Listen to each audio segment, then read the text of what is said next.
In a quiet village, where secrets whisper in the shadows, one woman sees what others miss. A poisoned glass, a cursed idol, a vanished jewel. Each mystery defies reason. Who killed the Lord at his own table? How did gold disappear from a locked cabin? Why did a dying man whisper, "Sanctuary"? Join Miss Marple and the Tuesday Night Club as they unravel 13 chilling tales of murder, deceit, and hidden truths. Can you solve them before she does? The Poisoned Supper. In the soft glow of a late autumn evening, the drawing room of Miss Jane Marple's cottage in St. Mary Mead hummed with anticipation. The fire crackled in the hearth, casting dancing shadows across the chintz curtains and the polished mahogany table. The Tuesday Night Club had convened for its inaugural meeting, a gathering of curious minds eager to test their wits against unsolved mysteries. Around the table sat an eclectic group. Raymond West, Miss Marple's dashing novelist nephew with his flair for the dramatic. Mrs. Bantry, the vivacious wife of Colonel Bantry, her eyes sparkling with mischief. Dr. Pender, the local clergyman, whose scholarly demeanor belied a fascination with crime. Joyce Lempriere, an artist with a penchant for vivid storytelling, and Sir Henry Clithering, a retired Scotland Yard commissioner whose presence lent an air of authority. Miss Marple, seated in her favorite armchair, her knitting needles clicking rhythmically, presided over the gathering with a quiet grace. Her white hair gleamed under the lamplight, and her mild blue eyes, often underestimated, missed nothing. "Well, Sir Henry," she said, her voice gentle but expectant, "you've promised us a tale to set the tone. What have you for us tonight?" Sir Henry leaned forward, his silver hair catching the firelight. "A case that baffled Scotland Yard," he began, his tone low and deliberate. "A murder so cunning it left no trace, save for one curious detail." The room fell silent, the only sound the soft clink of teacups as the group leaned in. "It happened at Greystone Manor, a grand old house in the Cotswolds," Sir Henry continued. "3 people sat down to dinner: Lord Cedric Greystone, a wealthy widower, his niece, Clara Henshaw, a sharp-witted young woman, and Mr. Percival Lyle, a solicitor and old family friend. The meal was simple: roast lamb, minted peas, and a bottle of claret. By midnight, Lord Greystone was dead, poisoned. Arsenic, the coroner confirmed. Yet Clara and Percival, who shared the same food and wine, were unharmed. No trace of poison was found in the dishes or the bottle. The question is, how was it done, and who did it?" Raymond West's eyes gleamed. A classic locked room puzzle. Was the kitchen staff involved? A tainted serving dish, perhaps? Sir Henry shook his head. The staff were cleared. The cook, butler, and maid had no access to arsenic, and their alibis were airtight. The dining room was locked during the meal, a habit of Lord Greystone's, to avoid interruptions. Only the 3 were present. Mrs. Bantry clapped her hands. "Oh, how deliciously sinister! Perhaps Clara slipped something into his glass when no one was looking, a jealous niece coveting the estate." Dr. Pender frowned, stroking his chin. "But if they all drank from the same bottle, how could the poison reach only Lord Greystone? Surely the wine would have affected them all." Joyce Lempriere, sketching idly on a napkin, looked up. "What about the food? A single poisoned portion of lamb, cleverly placed on his plate?" Sir Henry smiled thinly. "The plates were identical, served from the same platter. The coroner tested every morsel, nothing. The claret, too, was clean. Yet there was one oddity. Lord Greystone's wine-glass had a faint smudge on the rim, like a fingerprint, but it was too faint to identify." The group erupted in theories. Raymond suggested a slow-acting poison administered earlier, but Sir Henry countered that arsenic acts swiftly. Mrs. Bantry proposed a secret vial hidden in a ring, but Sir Henry noted no such jewelry was worn. Dr. Pender mused about a contaminated napkin, but the linens were pristine. Joyce sketched a diagram of the table, positing a sleight of hand trick, but Sir Henry insisted the trio sat too closely for such maneuvers to go unnoticed. Miss Marple listened, her needles pausing only to sip her tea. "How very curious," she murmured, almost to herself. "It reminds me of something that happened here in St. Mary Mead with Mrs. Hargreaves, the grocer's wife." Raymond chuckled. "Aunt Jane, surely a village grocer hasn't poisoned anyone." "Oh, no," Miss Marple said, her eyes twinkling. "But she did try to pass off spoiled jam as fresh by topping the jars with a layer of wax. It looked perfect, but underneath, quite dreadful. It made me think about surfaces and what they hide." The group exchanged puzzled glances, but Sir Harry leaned forward. "Go on, Miss Marple. What's your theory?" She set her knitting aside, her voice soft but clear. "It's the wine glass, I think. Not the wine, but the glass itself. You said there was a smudge on the rim, Sir Henry. Suppose the poison wasn't in the claret, but applied to the glass, say a thin coating of arsenic, colorless and tasteless, brushed onto the rim where Lord Greystone's lips would touch it. It would dissolve into the wine as he drank, poisoning only him." Mrs. Bantry gasped. "But how could someone coat the glass without being seen? They were all at the table." She smiled faintly. "I imagine the glass was prepared beforehand, perhaps in the moments before dinner. The smudge suggests a hurried application. Someone's finger slipped, leaving a trace. As for who, we must consider motive. Sir Henry, what can you tell us about Clara and Percival?" Sir Henry's eyes narrowed. "Clara stood to inherit Greystone Manor, but she was devoted to her uncle by all accounts. Percival, however, was in debt. Lord Greystone had recently refused to lend him money, citing his reckless investments. There was tension between them." Miss Marple nodded. "And the dining room? Was it lit by candlelight, perhaps? Dim lighting?" "Indeed," Sir Henry said, "candles, as was Lord Greystone's preference." "That's it, then," Miss Marple said, her tone decisive. "It's the wine glass, I think. Not the wine, but the glass itself. You said there was a smudge on the rim, Sir Henry. Suppose the poison wasn't in the claret, but applied to the glass, say a thin coating of arsenic, colorless and tasteless, brushed onto the rim where Lord Greystone's lips would touch it. It would dissolve into the wine as he drank, poisoning only him." Mrs. Bantry gasped. "But how could someone coat the glass without being seen? They were all at the table." Miss Marple smiled faintly. "I imagine the glass was prepared beforehand, perhaps in the moments before dinner. The smudge suggests a hurried application. Someone's finger slipped, leaving a trace. As for who, we must consider motive. Sir Henry, what can you tell us about Clara and Percival?" Sir Henry's eyes narrowed. "Clara stood to inherit Greystone Manor, but she was devoted to her uncle by all accounts. Percival, however, was in debt. Lord Greystone had recently refused to lend him money, citing his reckless investments. There was tension between them." Miss Marple nodded. "And the dining room, was it lit by candlelight, perhaps? Dim lighting?" "Indeed," Sir Henry said, "candles, as was Lord Greystone's preference." "That's it, then," Miss Marple said, her tone decisive. "In dim light, a quick sleight of hand would go unnoticed. Percival, as the solicitor, likely knew the house well. He could have slipped into the dining room before dinner, coated Lord Greystone's glass with arsenic, perhaps from a chemist's supply, easily obtained under the guise of pest control, and placed it back. The smudge was his mistake, a trace of his finger as he applied the poison." Dr. Pender frowned. "But why only Lord Greystone's glass? Wouldn't the butler notice it was different?" Miss Marple said, "Not if it was the same glass. The poison was a thin film, invisible to the eye. The butler would pour the claret as usual, and only Lord Greystone, drinking from his designated glass, would be affected.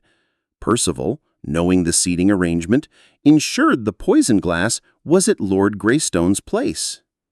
Joyce stopped sketching, her eyes wide. "That's devilishly clever, but how do you know it was Percival and not Clara?" Miss Marple's smile was gentle but sharp. "Clara had no reason to rush. She would inherit eventually, and you said she was devoted to her uncle. Percival, however, was desperate. Debt makes people reckless, and I've seen it before. Mr. Thompson, our village tailor, once sold an heirloom to pay his creditors. The shame in his eyes was just like what I imagine in Percival's." Sir Henry leaned back, a slow grin spreading across his face. "You're quite right, Miss Marple. Scotland Yard eventually found a vial of arsenic in Percival's study, hidden in a hollowed-out law book. He confessed when confronted, claiming he meant only to borrow time to settle his debts. The smudge on the glass was the clue that broke the case, though we didn't see it as clearly as you."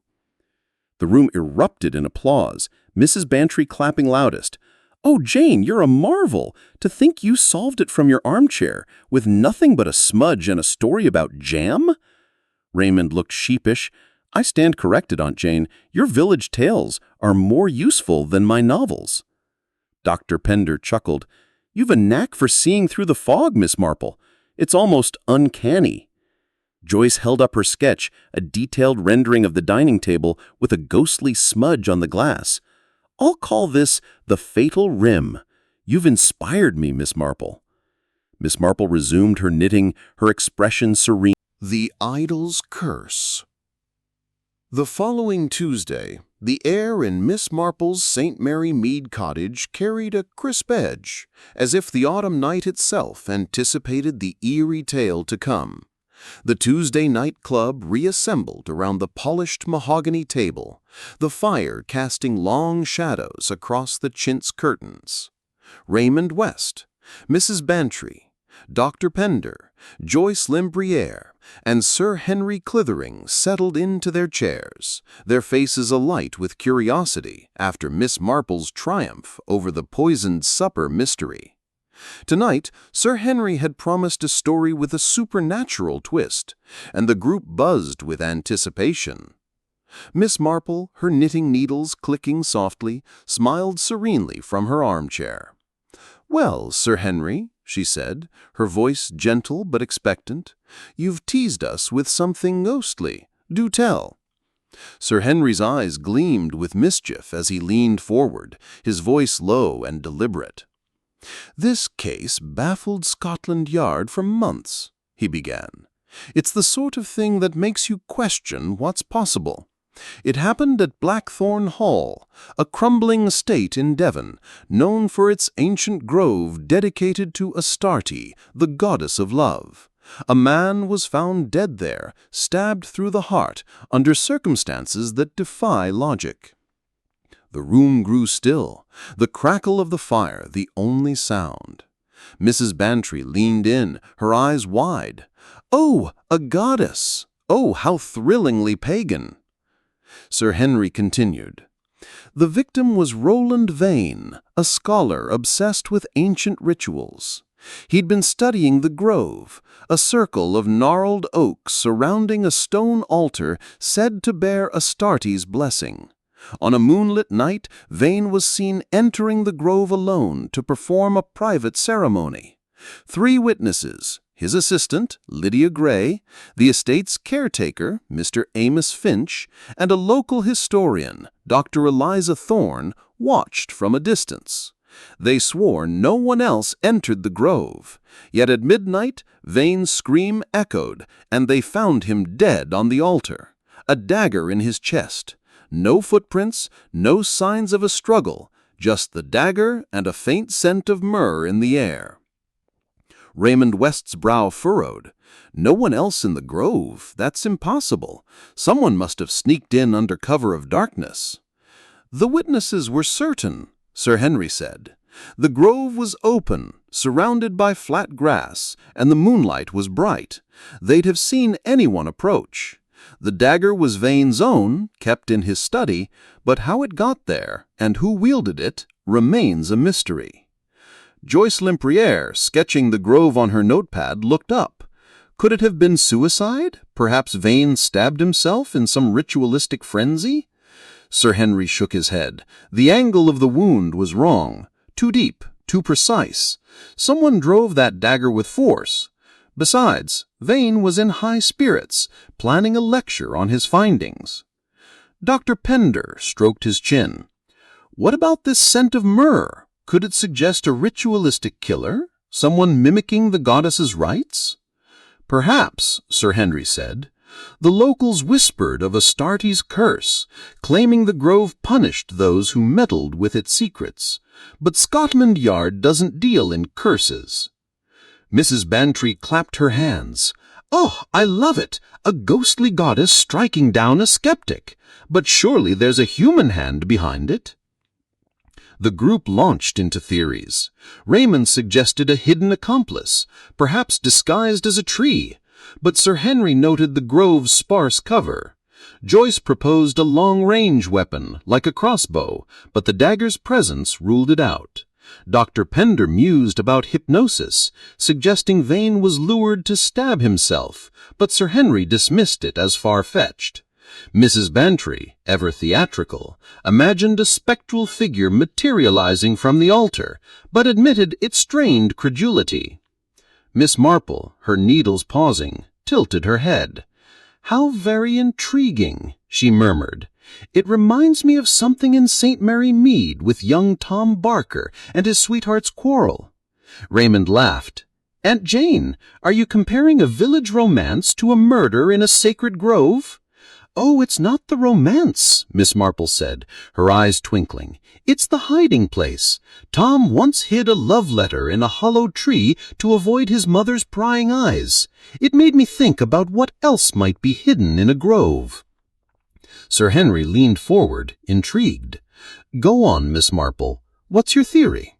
She set her knitting aside, her voice calm but precise. The grove's altar. It was stone, you said. Old and weathered, perhaps with crevices or hollows? I suspect a trapdoor, or a concealed compartment built into the altar itself. The killer hid inside, waiting for Vane to begin his ritual.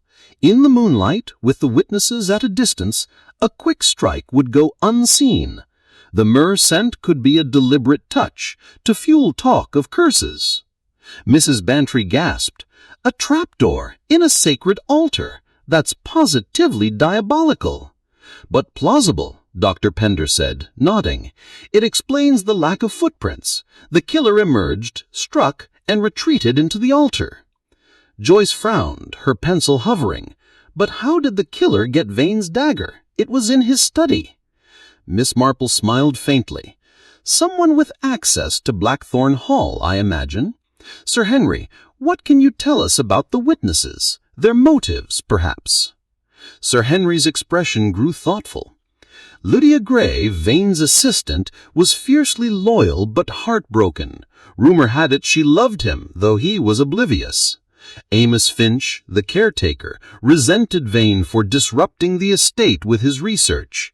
Dr. Thorne, the historian, was furious that Vane planned to publish her findings as his own. Miss Marple nodded. And the grove, was that part of the estate, maintained by Mr. Finch?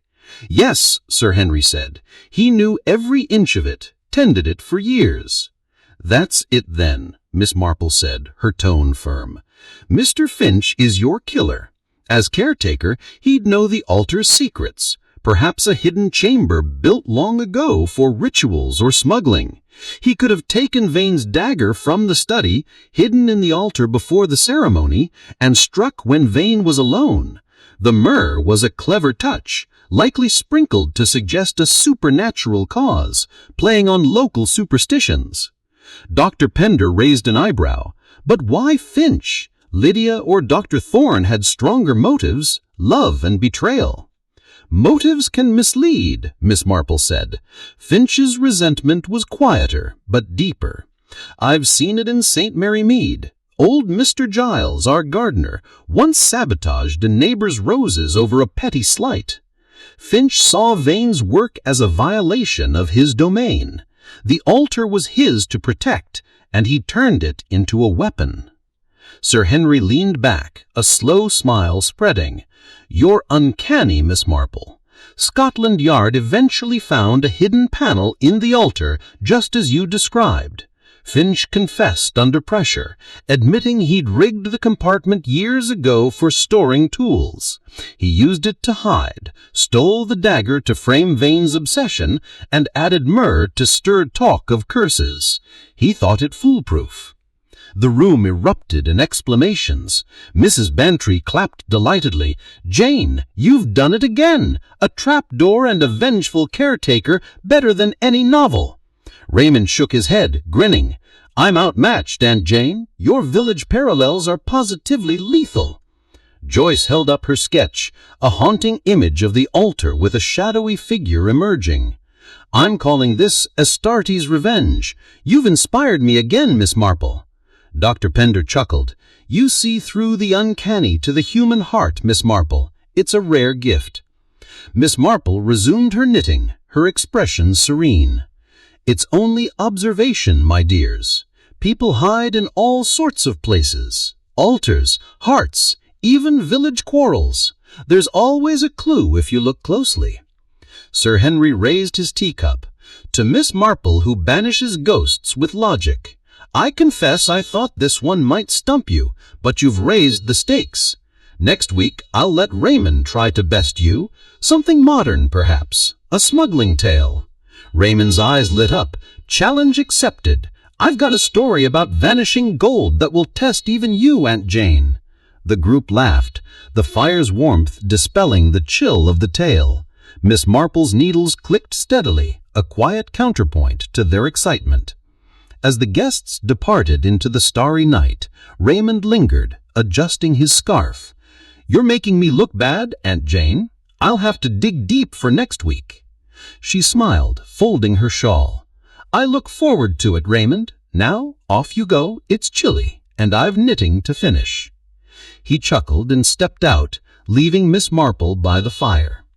She gazed at the embers, their glow like the secrets she'd unraveled. The idol's curse was solved, but the next Tuesday loomed with promise, and she was ready for whatever puzzle awaited. The vanishing ingots. The air in Miss Marple's St. Mary Mead cottage was thick with the scent of damp leaves and wood smoke as the Tuesday night club gathered once more. The fire glowed warmly, casting flickering light across the chintz curtains and the polished mahogany table where the group sat, their faces alight with anticipation. Miss Marple's triumphs over the poisoned supper and the idol's curse had set a high bar, and tonight Raymond West, her novelist nephew, was determined to stump her with a tale of his own. Mrs. Bantry, Dr. Pender, Joyce Lempraire, and Sir Henry Clithering leaned forward, teacups in hand, as Raymond cleared his throat, his eyes glinting with mischief. "Aunt Jane," he began, "you've unraveled Sir Henry's mysteries with your village parallels, but I've got something trickier, a modern puzzle. No ghosts or poisoned glasses. Let's see how you fare with a tale of vanished gold." Miss Marple, her knitting needles clicking softly, smiled serenely. "I'm all ears, Raymond. Do tell." Raymond leaned forward, his voice rich with drama. "This happened 3 years ago aboard the SS Meridian, a cargo ship sailing from London to Lisbon. In a locked cabin, sealed tighter than a drum, were 12 gold ingots, each worth a fortune. The cabin was guarded by the ship's first mate, Mr. Julian Hurst, a man with a spotless record. Also aboard were Captain Ewan Drake, a grizzled veteran, Miss Vera Lang, a wealthy passenger with a sharp tongue, and Mr. Felix Tate, a merchant with a stake in the cargo. When the ship docked in Lisbon, the cabin was opened, and the ingots were gone, vanished, no sign of a break-in, no trace of the gold." Mrs. Bantry gasped, her teacup clattering. "Gold ingots vanished from a locked cabin? Oh, Raymond, this is delicious." Sir Henry raised an eyebrow. "A locked room mystery at sea. Intriguing. What about the crew? Any chance of tampering? Raymond shook his head. The cabin's lock was intact, and the only key was with Hearst, who swore he never left his post. The crew was searched, the ship scoured. Nothing. The ingots were too heavy to smuggle easily, and the cabin's porthole was too small for them to pass through. Joyce Limprere, sketching a ship's deck on her notepad, looked up. Could someone have picked the lock? A clever thief, perhaps. The lock was a custom design, nearly impossible to pick, and Hearst checked it hourly. No one entered or left during the voyage. Dr. Pender frowned, adjusting his spectacles. What about the gold itself? Could it have been swapped with fakes before the ship sailed? Raymond grinned. The ingots were verified by Tate himself in London, stamped and weighed. They were real when they went into the cabin. The group dove into theories. Mrs. Bantry suggested a hidden compartment in the cabin, but Raymond noted it had been stripped bare in the search. Sir Henry proposed a crew member bribing Hearst, but his alibi was ironclad. Joyce sketched a ship's crane lifting the gold through the porthole, but the ship's logs showed no such equipment in use. Dr. Pender mused about a distraction, like a staged fight, but the voyage had been calm. Miss Marple, her needles pausing, tilted her head. "How very curious," she murmured. "It reminds me of something in St. Mary Mead with old Mr. Pike, our fisherman." Raymond chuckled. "Aunt Jane, are you comparing gold theft to fish? What's next, a herring heist?" "Oh, no," Miss Marple said, her eyes twinkling. "Mr. Pike once hid a stolen watch in a buoy, tossing it into the river to retrieve later. It made me think about what might float away unnoticed." Sir Henry leaned forward, intrigued. "Go on, Miss Marple. What's your theory?" She set her knitting aside, her voice calm but precise. "The gold didn't vanish from the cabin. It left the ship entirely. I suspect the ingots were hidden in something buoyant, like a sealed container or a modified buoy, and tossed overboard through the porthole. The thief marked the spot, perhaps with a discreet signal, to recover the gold later." Mrs. Bantry's eyes widened. "Through the porthole? But Raymond said it was too small." "For the ingots alone, yes, but suppose they were encased in a waterproof casing, something slim enough to fit. The porthole need only be opened briefly under cover of night. The sea would hide the evidence until the thief returned." Dr. Pender nodded slowly. "Clever, but who could manage it? Hearst was guarding the cabin." Miss Marple smiled faintly. "Someone who knew the ship's routines and had access to the cabin's key. Raymond, you said Mr. Hearst was the first mate with a spotless record. What do we know about his life? His finances, perhaps?" Raymond's grin faltered. "Well, Hearst was respected, but there were rumors he'd lost money gambling. Nothing proven, mind you." "And the others?" Miss Marple pressed. "Captain Drake, Miss Lang, Mr. Tate?" "Drake was nearing retirement, no motive. Miss Lang was rich, no need for theft. Tate was frantic about the loss. He'd invested heavily in the cargo." "That's it then," Miss Marple said, her tone firm. "Mr. Hearst is your thief. As first mate, he controlled the cabin's security. He could have prepared a buoyant container, say a sealed metal case, before the voyage, moved the ingots into it during a quiet moment, and slipped it through the porthole. He'd know the ship's course and could mark the drop point for later retrieval, perhaps with a confederate ashore." Joyce frowned, her pencil hovering. "But the key! Hearst never left his post. How could he move the ingots without being seen?" "In the dead of night. The crew would be minimal, and Hearst, as first mate, could ensure privacy. He likely claimed to be checking the cargo, locked the door, and worked quickly. The porthole's small size wouldn't matter if the container was designed to fit." Sir Henry's eyes narrowed. "And the gambling rumors, motive enough for a desperate man." "Exactly," Miss Marple said. "I've seen it in St. Mary Mead.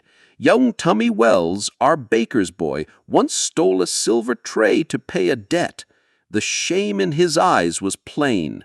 Hearst's spotless record made him the perfect culprit. No one suspected him." Raymond leaned back, half impressed, half defeated.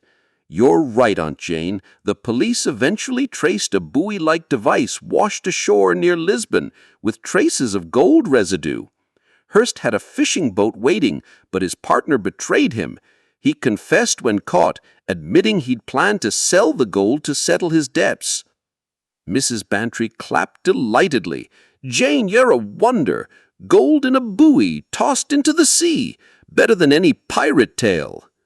Joyce held up her sketch, a vivid scene of a moonlit porthole with a shadowy figure sliding a sleek container into the waves. "I'm calling this the Golden Buoy. You've outdone yourself, Miss Marple." Dr. Pender chuckled. "Your village parallels are uncanny, Miss Marple. You see patterns where we see chaos." Sir Henry raised his teacup to Miss Marple, who turns the impossible into the obvious. "Raymond, you tried, but she's unbeatable." Raymond shook his head, grinning. "I surrender. But Mrs. Bantry, you're up next.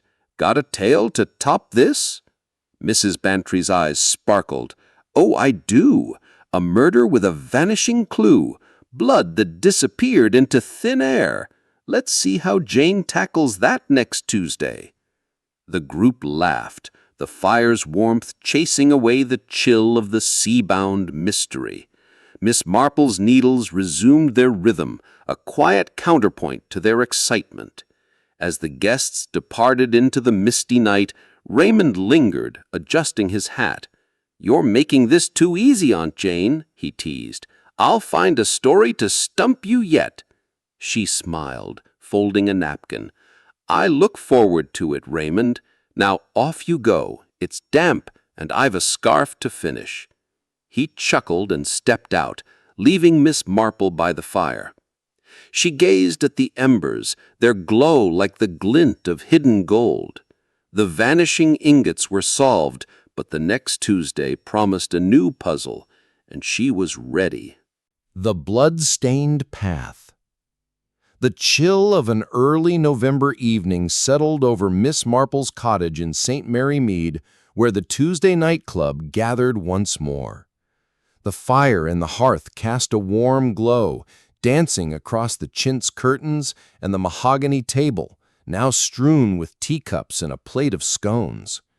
Miss Marple's recent triumphs, unraveling the poisoned supper, the idol's curse, and the vanishing ingots, had elevated her to near mythic status among the group. Tonight, Mrs. Dolly Bantry, her eyes sparkling with theatrical flair, was eager to present a mystery she claimed would test even Miss Marple's keen insight. Raymond West, Dr. Pender, Joyce Lempriere, and Sir Henry Clithering leaned forward, their curiosity piqued. Miss Marple, knitting a soft gray shawl, smiled serenely from her armchair. "Well, Dolly," she said, her voice gentle but expectant, "you've promised us something macabre. Let's hear it." Mrs. Bantry clapped her hands, her voice brimming with excitement. "Oh, Jane, this one's a proper puzzle. It happened last summer in Torquay, on a seaside promenade called the Cliffside Walk. A young artist, Miss Eleanor Price, was found dead at dawn, her sketchbook lying beside her, soaked in blood. The strangest part? By the time the police arrived, the blood had vanished, completely gone, as if it was never there." Raymond's brow furrowed. "Vanished? Blood doesn't just evaporate. Was it washed away by the tide?" "No tide on the Cliffside Walk," Mrs. Bantry said, shaking her head. "It's a paved path, high above the sea, bordered by cliffs and a low stone wall. No rain that night either, just a clear, starry sky." Sir Henry leaned forward, his detective's instincts stirred. "What about the body? Any wounds to account for the blood?" Mrs. Bantry's eyes widened. That's the thing! Eleanor had been strangled. No cuts or gashes. The coroner found no source for the blood on the sketchbook. It was as if it appeared from nowhere and then disappeared. Joyce Lempriere, already sketching the promenade on her notepad, looked up. Could it have been animal blood? A prank, maybe, that went wrong. The police tested the blood before it vanished. Human, no question. But by noon, when they returned with more equipment, the sketchbook was clean. Not a trace left. Dr. Pender adjusted his spectacles, frowning. This is peculiar. Was the sketchbook tampered with? Swapped, perhaps? Mrs. Bantry shook her head. The police kept it in sight until it was bagged as evidence. No one touched it. The only people nearby that night were Eleanor's friend, Miss Clara Wade, a fellow artist, Mr. Lionel Brent, a photographer who'd been snapping the cliffs, and Mrs. Agatha Trent, an older woman who walked the promenade daily. The group erupted in theories. Raymond suggested a chemical trick like invisible ink, but Mrs. Bantry noted the blood was visibly red at first. Sir Henry proposed a second crime scene with the sketchbook moved, but the path showed no signs of a struggle elsewhere.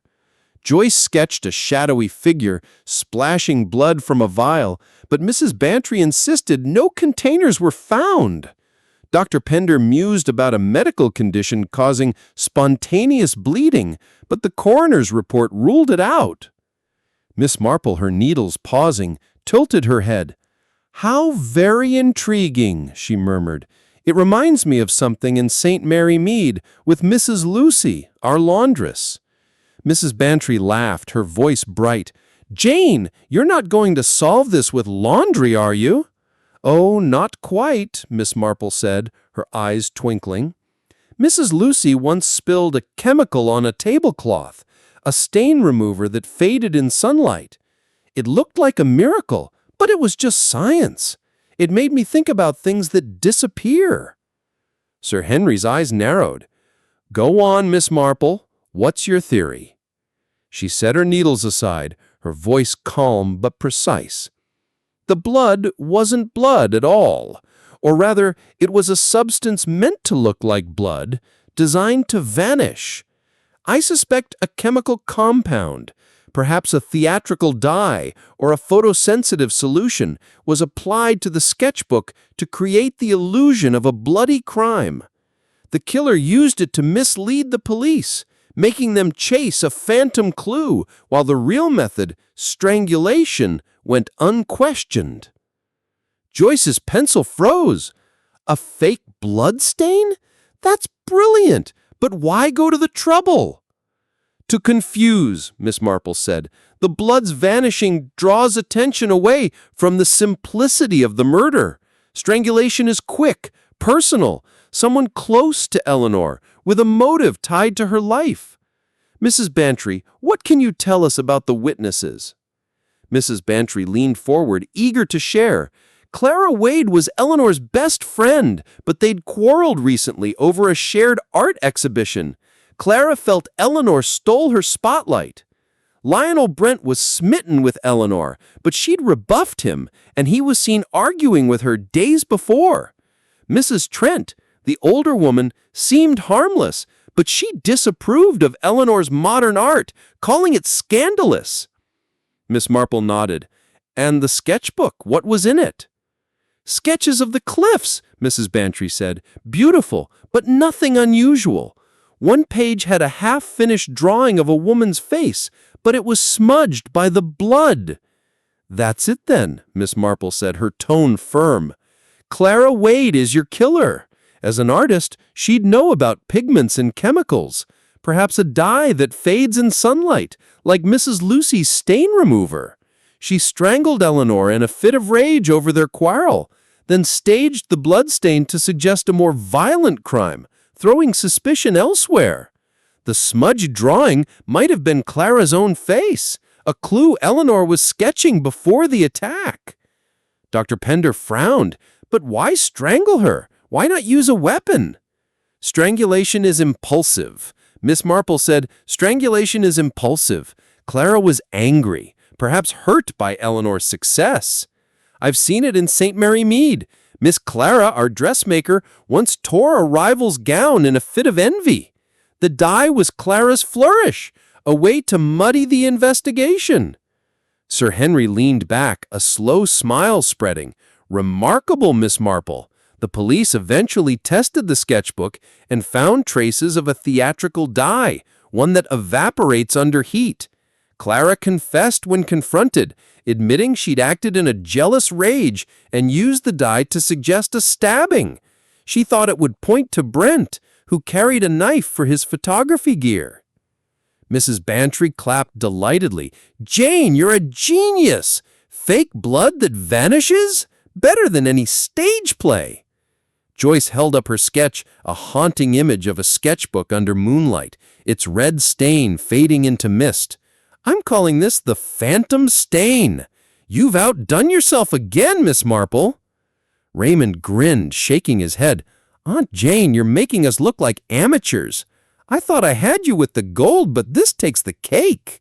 Dr. Pender chuckled. "Your village anecdotes are a treasure, Miss Marple. You see the human thread in every tangle." Sir Henry raised his teacup. "To Miss Marple, who turns vanishing clues into clear answers. Dolly, you gave us a good one, but Jane's unstoppable." Mrs. Bantry beamed.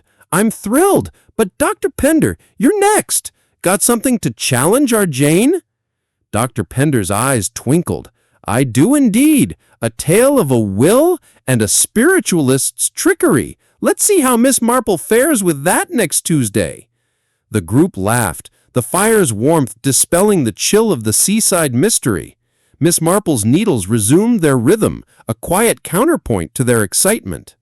As the guests departed into the foggy night, Mrs. Bantry lingered, adjusting her scarf. "Jane, you're a marvel. I thought I'd stump you this time." Miss Marple smiled, folding a napkin. "It's kind of you to try, Dolly. Now, off you go. It's cold, and I have a shawl to finish." Mrs. Bantry chuckled and stepped out, leaving Miss Marple by the fire. She gazed at the embers, their glow like the fleeting stain on Eleanor's sketchbook. The blood-stained path was solved, but the next Tuesday promised a new riddle, and she was ready. The Spirit's Deception. A sharp November wind rattled the windows of Miss Marple's St. Mary Mead cottage as the Tuesday night club convened, their faces illuminated by the fire's golden glow. The chintz curtains swayed slightly, and the mahogany table held a fresh pot of tea, its steam curling in the air. Miss Marple's knack for unraveling mysteries, the poisoned supper, the idol's curse, the vanishing ingots, and the blood-stained path had cemented her as the group's quiet genius. Tonight, Dr. Pender, the scholarly clergyman, took the stage, his eyes glinking with a tale he promised would test her insight. Raymond West, Mrs. Bantry, Joyce Lempriere, and Sir Henry Clithering settled in, their anticipation palpable. Miss Marple, knitting a delicate lace scarf, looked up with her usual serene smile. "Well, Dr. Pender," she said, her voice soft but expectant, "you've hinted at a spiritualist's trickery. Do share." Dr. Pender adjusted his spectacles, his tone measured yet tinged with excitement. "This case puzzled me greatly, not least because it danced on the edge of the uncanny. It took place 2 years ago at Willow Grange, a sprawling estate in Kent. The victim, Mr. Reginald Harcourt, a wealthy widower, was found dead in his study, poisoned by cyanide. Days before, he'd attended a séance led by a medium, Madame Zorina, who warned he'd die unless he changed his will. He did, cutting out his daughter, Emily, in favor of his nephew, Mr. Victor Harcourt. The police suspected foul play, but the séance muddied everything." Sir Henry leaned forward, his detective's instincts roused.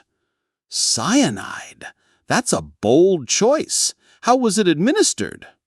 Dr. Pender's brow furrowed. "That's the puzzle. No food or drink was found in the study, only a half-smoked cigar on Reginald's desk. The coroner confirmed the cyanide was ingested, likely through the cigar, but how it got there was unclear. Madame Zarina claimed the spirits foretold his death, and the new will was locked in a safe, untouched. Mrs. Bantry's eyes widened. A séance! How thrillingly sinister! Could Madame Zarina have slipped him the poison during the séance? The séance was held in a parlor with 10 witnesses. Reginald was watched closely. No one approached him with anything suspicious. Besides, he smoked the cigar later, in private. Joyce Lempriere, sketching a misty séance table on her notepad, looked up. What if the cigar was tampered with beforehand? A poisoned tip, perhaps? Dr. Pender shook his head. The cigars were from Reginald's personal stock, kept in a locked humidor. Only he had the key, and he selected the cigar himself that evening. Raymond West grinned, leaning back. This sounds like one of my novels. Could Victor have bribed Madame Zarina to stage the séance, pushing Reginald to change the will? Possible, Dr. Pender admitted. Victor was in debt, desperate for the inheritance. Emily, though, was devoted to her father, heartbroken by the new will. Madame Zarina vanished after the séance, which didn't help her case. The group launched into theories. Sir Henry suggested a needle in the cigar, but Dr. Pender noted no marks were found. Mrs. Bantry proposed a hypnotic suggestion from the medium, but the cyanide's physical presence ruled it out. Joyce sketched a ghostly hand tampering with the humidor, but admitted it was fanciful. Raymond mused about a servant smuggling the poison, but the staff were cleared. Miss Marple, her needles pausing, tilted her head. Very curious, she murmured. It reminds me of something in St. Mary Mead with Mrs. Tuttle, our village charlatan. Mrs. Bantry laughed. Jane, a charlatan? Surely not another village parallel? Oh yes, Miss Marple said, her eyes twinkling. Mrs. Tuttle sold miracle tonics that were just sugar water. She was clever, though, always slipping them into places people trusted. It made me think about things we take for granted. Sir Henry leaned forward, intrigued. Go on, Miss Marple. What's your theory? She set her knitting aside, her voice calm but precise. The poison was in the cigar, but not in the cigar itself. It was in the case. I suspect a thin coating of cyanide applied to the inside of Reginald's cigar case, where it would transfer to the cigar when he placed it inside. He smoked it later, unaware, and the poison did its work. The case, being metal or leather, would show no trace once cleaned. Joyce's pencil froze. A poisoned cigar case. That's devilishly clever. But who could have tampered with it? Someone close to Reginald, Miss Marple said. The case was personal, likely kept on him or in his study. The séance was a distraction, meant to make the death seem fated. Dr. Pender, what can you tell us about Victor and Emily? Dr. Pender nodded thoughtfully. Victor was charming but reckless, always borrowing from Reginald. Emily was quiet, studious, set to inherit until the will changed. Madame Zarina was a known fraud, but no one could prove she'd met Victor before the séance. And the cigar case, Miss Marple asked. Was it examined? It was, Dr. Pender said. Silver, monogrammed, found on Reginald's desk. No traces of cyanide, but it had been polished recently. That's it then, Miss Marple said, her tone firm. Victor is your killer. As Reginald's nephew, he'd have access to the study, perhaps during a visit. He could have coated the cigar case with cyanide, easily obtained from a chemist, under the guise of rat poison, and polished it after to remove evidence. The séance was his idea, likely through Madame Zarina, to pressure Reginald into changing the will, making the death seem predestined. Raymond frowned. But why not poison the humidor? Why the case? The humidor was locked, Miss Marple said. The case was personal, handled only by Reginald. Victor could tamper with it discreetly, knowing Reginald would use it soon. I've seen it in St. Mary Mead. Young Billy Cox, our butcher's boy, once hid a stolen coin in a customer's purse to avoid suspicion. Victor's trick was similar, using trust to conceal treachery. Sir Henry's eyes gleamed. Astounding, Miss Marple. The police eventually traced cyanide traces to a polishing cloth in Victor's rooms. He'd hired Madame Zarina to stage the séance, hoping to mask the murder as fate. He confessed when confronted, admitting he'd coated the case during a visit, desperate for the inheritance. Mrs. Bantry clapped delightedly. "Jane, you're a marvel. A poisoned cigar case. Better than any Gothic tale." Joyce held up her sketch, a haunting image of a silver case glowing under candlelight, its interior faintly ominous. "I'm calling this the fatal case. You've inspired me again, Miss Marple." Raymond shook his head, grinning. "Aunt Jane, you're unstoppable. I thought Raymond's gold was tricky, but you've outdone us all." Dr. Pender smiled warmly. "Your village parallels are a revelation, Miss Marple. You see the hue and flaw in every scheme." Sir Henry raised his teacup.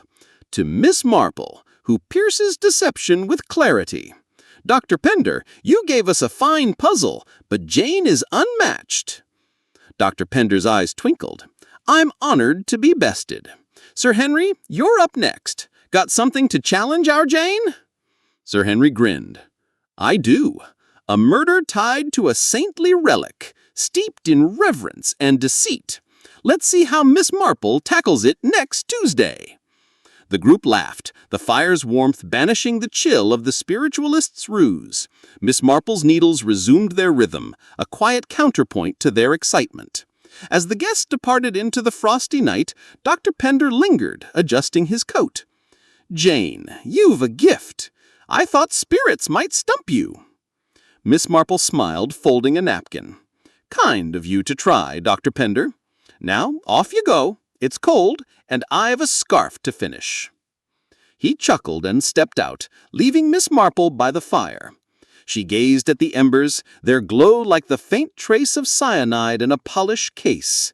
The spirit's deception was solved, but the next Tuesday promised a new enigma. And she was ready. The Mark of the Saint. A biting November wind howled outside Miss Marple's St. Mary Mead cottage, where the Tuesday night club gathered, their faces warmed by the fire's steady glow. The chintz curtains framed the cozy room, and the mahogany table bore a tray of ginger biscuits and steaming tea. Miss Marple's string of successes, solving the poisoned supper, the idol's curse, the vanishing ingots, the blood-stained path, and the spirit's deception, had made her the undisputed star of the group. Tonight, Sir Henry Clithering, the retired Scotland Yard Commissioner, took the floor, his eyes gleaming with a tale he claimed would challenge her sharp mind.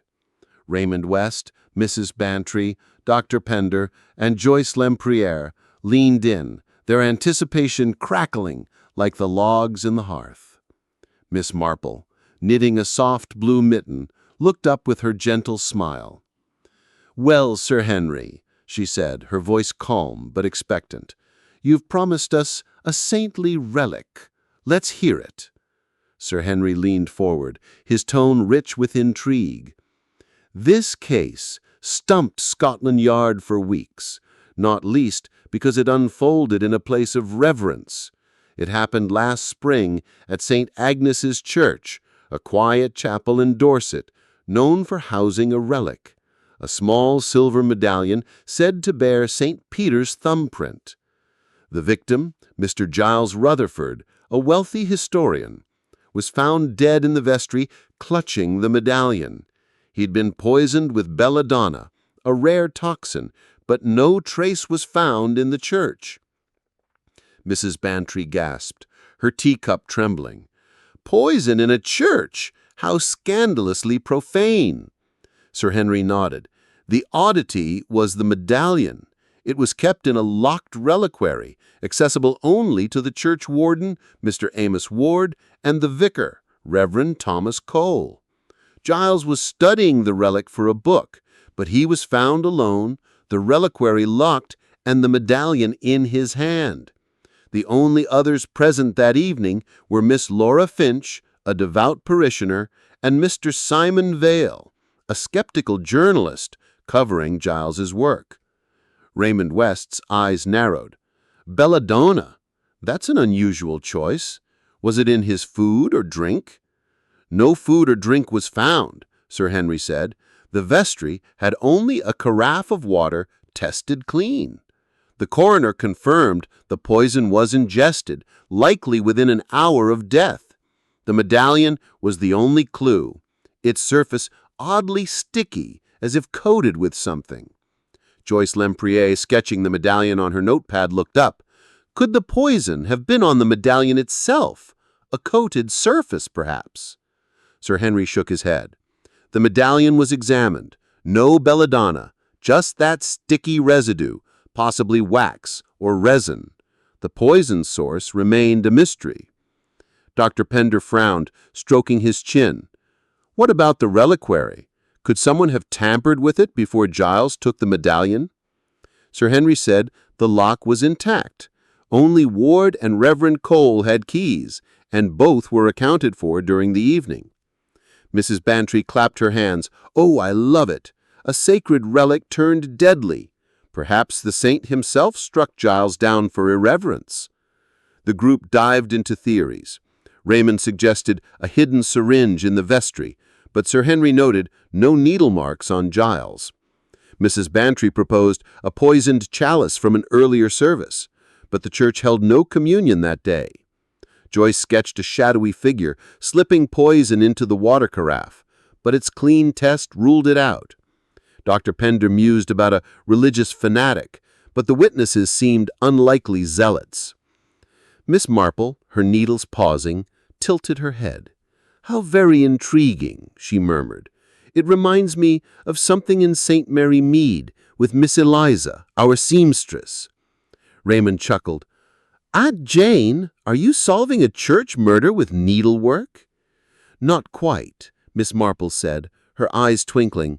Miss Eliza once stitched a false pocket into a coat to smuggle a brooch. It made me think about things that seem holy but hide secrets. Sir Henry leaned forward, intrigued. Go on, Miss Marple. What's your theory? She set her knitting aside, her voice calm but precise. The medallion wasn't the murder weapon. It was a decoy, meant to mislead.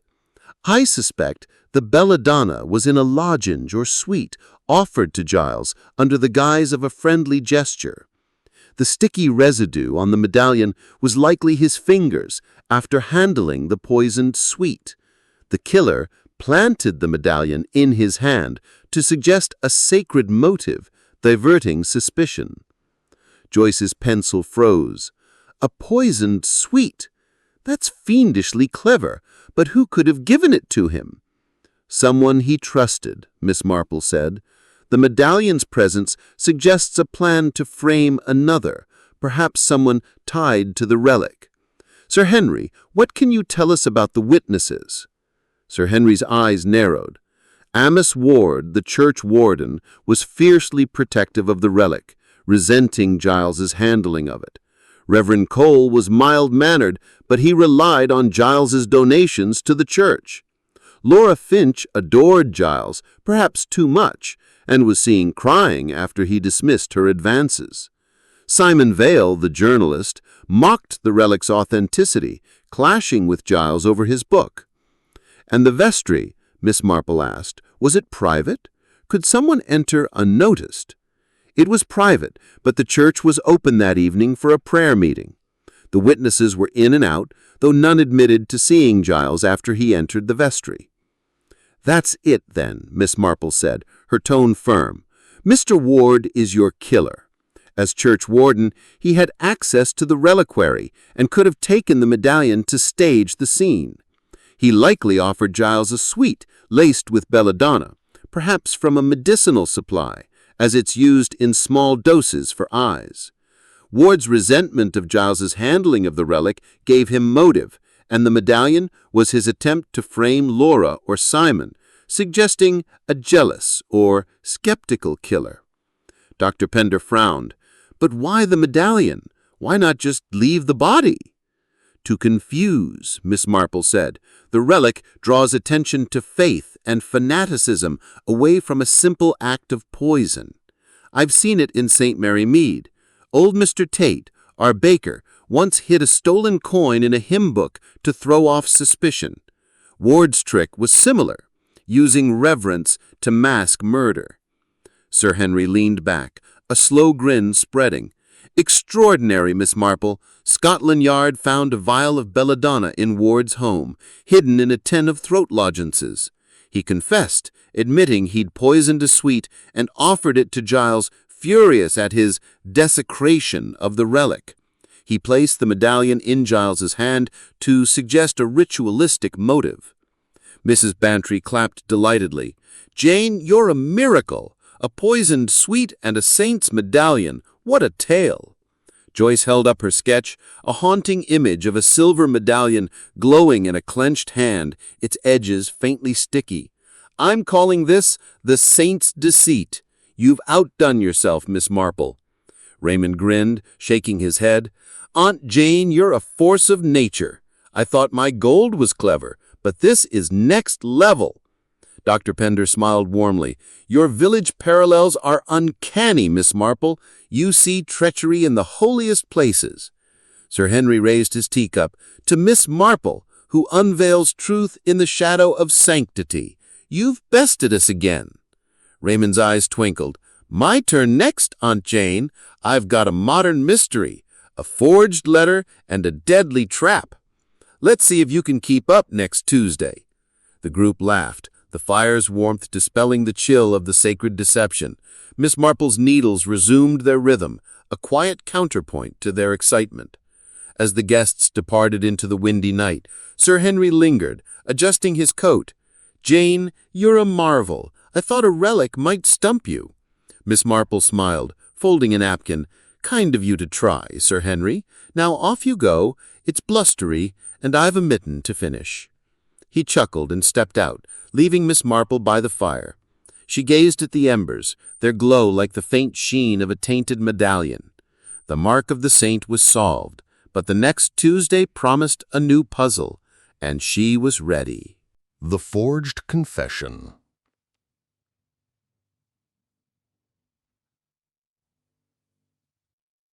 A frosty November breeze whispered through the gaps in Miss Marple's St. Mary Mead cottage, where the Tuesday night club gathered, their faces aglow in the firelight.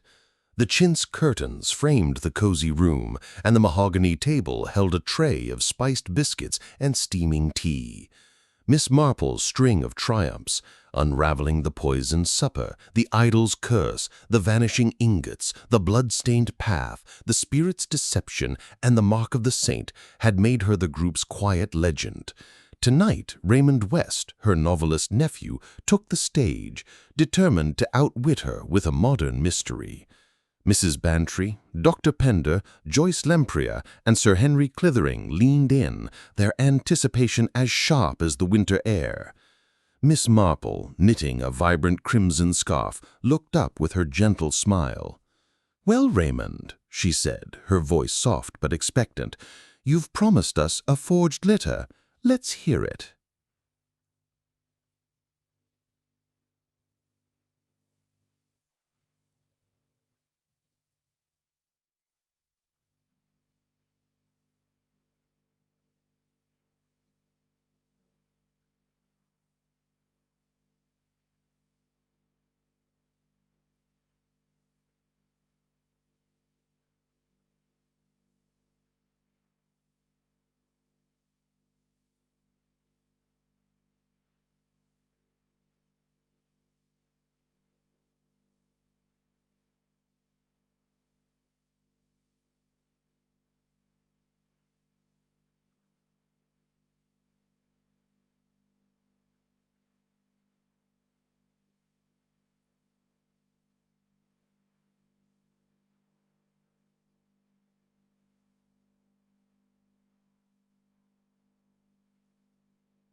The blue geranium's warning. A frosty November mist clung to the windows of Miss Marple's St. Mary Mead cottage, where the Tuesday night club gathered, their breath visible in the chilly air.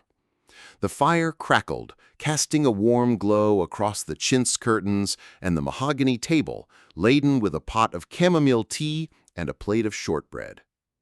Miss Marple's unbroken streak of solving mysteries, the poisoned supper, the idol's curse, the vanishing ingots, the blood-stained path, the spirit's deception, the mark of the saint, and the forged confession, had elevated her to near-mythic status.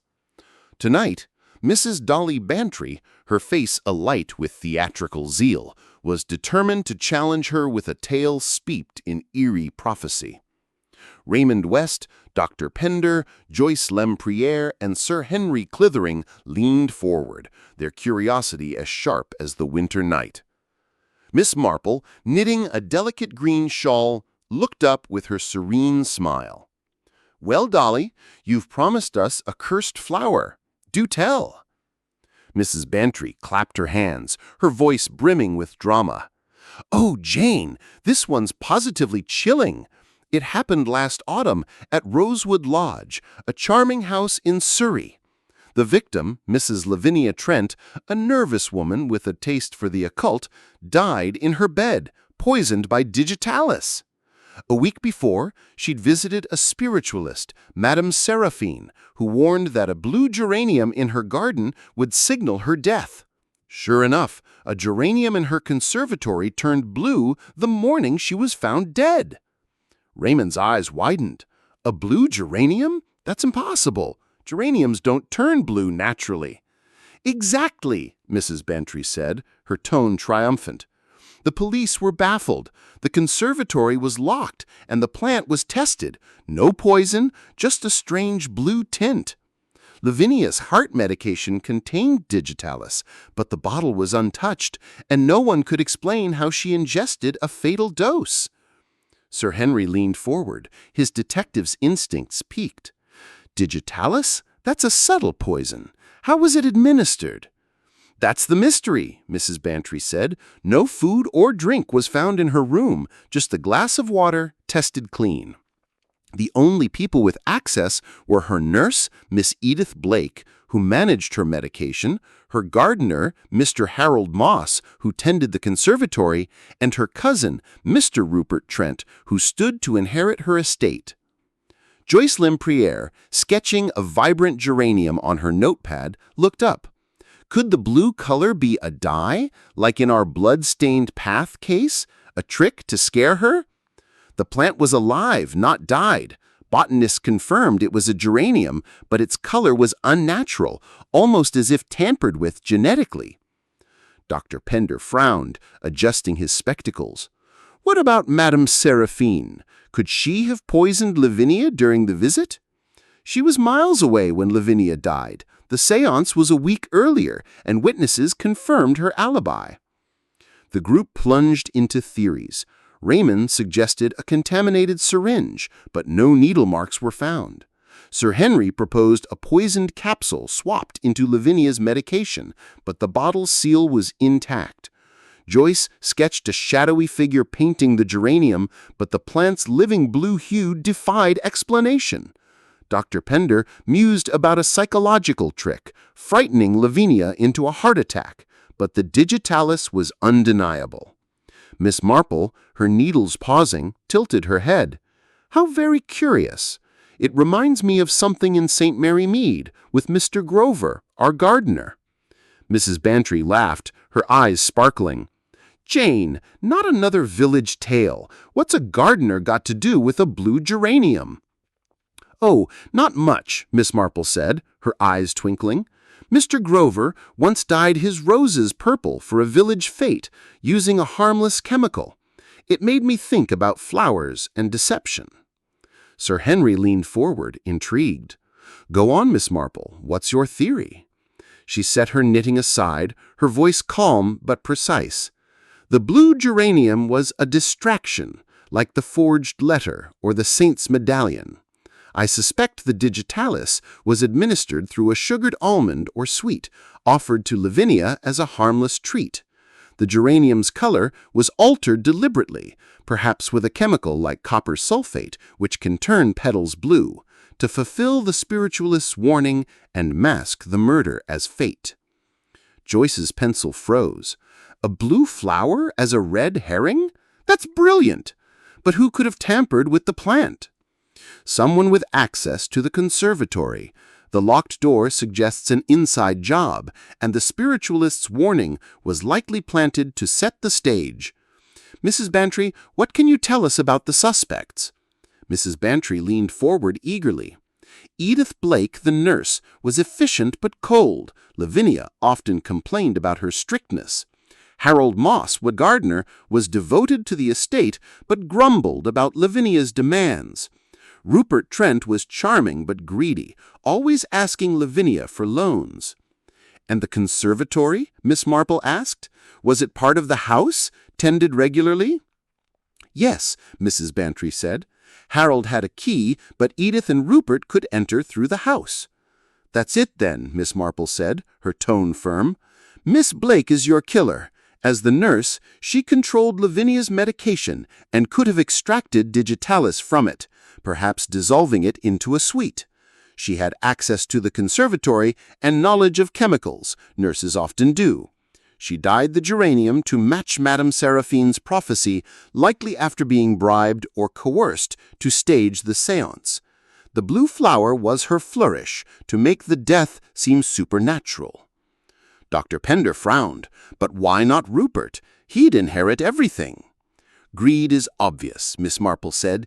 Edith's motive was subtler, perhaps resentment or a secret debt. I've seen it in St. Mary Mead. Miss Clara, our housemaid, once spiked a tea tray out of spite for her mistress. Edith's access and expertise made her the perfect culprit. Sir Henry leaned back, a slow smile spreading. Astounding, Miss Marple. The police found traces of copper sulfate in the conservatory, and Edith's diary revealed that she'd been paid by a shady figure to arrange the séance. She confessed, admitting she'd laced a sugared almond with digitalis, hoping the blue geranium would point to a curse. Mrs. Bantry clapped delightedly. Jane, you're a sorceress! A blue geranium and a poison sweet! What a twist! Joyce held up her sketch, a vivid image of a glowing blue geranium under moonlight, a sinister sweet beside it. I'm calling this the cursed bloom. You've outdone yourself, Miss Marple. Raymond grinned, shaking his head. Aunt Jane, you're making us look like novices. I thought my letter was tricky, but this is masterful.